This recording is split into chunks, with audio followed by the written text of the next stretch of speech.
Going to be a quick overview of the financial management of Disney. First question is identify and describe Disney's four main business segments, which are media networks, park experiences and products, studio entertainment, and direct-to-consumer and international. Media networks range from Disney, ESPN, Freeform, FX, National Geographic, ABC, and 8 own domestic television networks. They also own National Geographic magazines, and E Television Networks have a 50% investment in. And Disney's parks and experiences are described as the Walt Disney World Resort in Florida, Disneyland Resort in California, Disneyland Paris, Hong Kong Disneyland Resort, Shanghai Disney Resort, and they also license out their intellectual property to third parties to operate the Tokyo Disney Resort, Disney Cruise Line, Disney Vacation Club, National Geographic Expeditions, Adventures by Disney, and the Disney Resort and Spa in Hawaii. The consumer products are the licensing of their trade names, characters, visuals, literary and other intellectual properties through various manufacturers, game developers, publishers, retailers, and businesses. In development and publishing of books, comic books, and magazines. Disney's studio entertainment is also described as the motion picture production distribution under the Walt Disney Pictures, 20th Century Fox, Marvel, Lucasfilms, Pixar, Fox Searchlight Pictures, and Blue Sky Studios. They also develop Broadway stages play around the world, music production and distribution, post-production services which include visual and audio effects through Industrial Light and Magic, and Skywalker Sound. Lastly, Disney's direct-to-consumer and internationals, described as international television, basically, which includes Disney, ESPN, Fox, National Geographic, and Star. Their direct-to-consumer streaming, which includes Disney+, ESPN+, Hotstar, and Hulu. They also have other digital content distributors, which they have an equity investment in, with a 50% ownership in Endemol Shine Group, a 20% in 7 TV, a 30% in Tata Sky, and a 21% in Vice Holdings Media Group. The second question is what percentage of Disney's 2018 revenue can be attributed to each of the four business segments? Media networks in 2018 account for 41.2% of their revenue. Parks and resorts is 34.1%. Studio entertainment is 16.8%. Consumer products and interactive media account for 7.8%.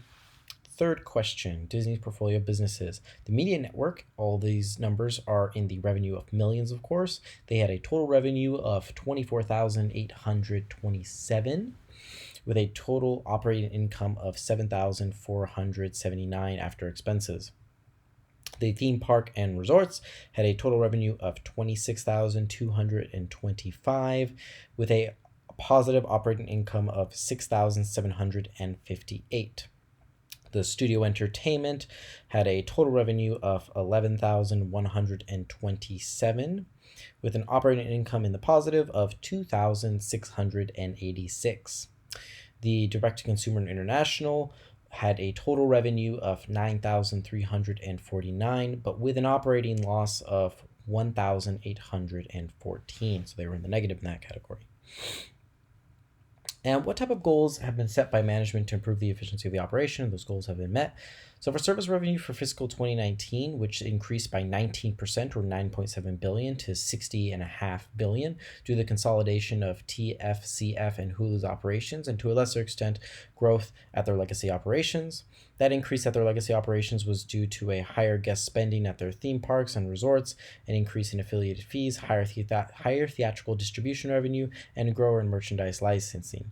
These increases were partially offset by lower ABC Studio program sales. Studio service revenue reflected an approximate 1 percentage point decrease due to the movement of the US dollar against major currencies, including the impact of our hedging program. Product revenues for fiscal 2019 increased by 5% or $500 million to $9 billion due to consolidation of TFCF operations and growth at their legacy operations. This increase at their legacy operations was due to guest spending growth at their theme parks and resorts, partially offset by a lower home entertainment volume. Product revenues reflect an approximate 1 percentage points decrease due to an unfavorable foreign exchange impact. It seems as if they've been able to meet the revenue targets by improving their operations, as been reflected in their revenue results. 5. If you had invested $1,000 in Disney stock when Michael Eisner took office as chairman and CEO in 1984, what would the investment be worth today, or not today, as of December 31st, 2018? If you had invested $1,000 September of 1984, the investment today would be worth $93,566 as of December 31st, 2018. Question 6. How does the compound annual rate on your Disney stock during the 35-year period compare to the return on the S&P 500 during the same period? So kind of compare that same investment of $1,000. In September of 1984, if you had invested that $1,000 in the S&P 500, that investment would be worth $6,308 as of December 31st, 2018. Obviously, because of the massive growth of the Disney stock, the better investment here would have been Disney and not the S&P 500, which is just kind of a measure of the top 500 companies. But Disney as a company alone massively overperformed in the last 3 decades. They've increased dramatically in their stock price, so they've definitely outperformed the S&P 500 tremendously. Question 7. Obtain a current stock quote for Disney.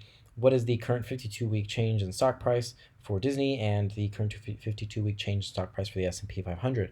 Disney's 52-week low has been 107.32, while their 52-week high has been 153.41, while the 52-week low for the S&P has been 2,722.27, and its 52-week high has been 3,393.52. And last question. On the basis of the company's performance through 2017, do you think that Mr. Eisen and his management team have done a good job? Has his impression based on the recent company's performance has any effect on this?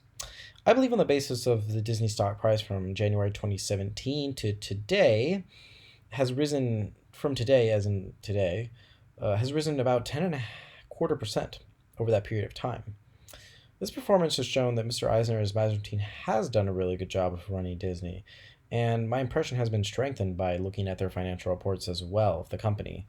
So obviously I think they've been doing a very good job, and that Mr. Eisen definitely has run Disney as a very efficient company and has grown the company to a massive amount and has basically become an international conglomerate media company the size of like no other has seen.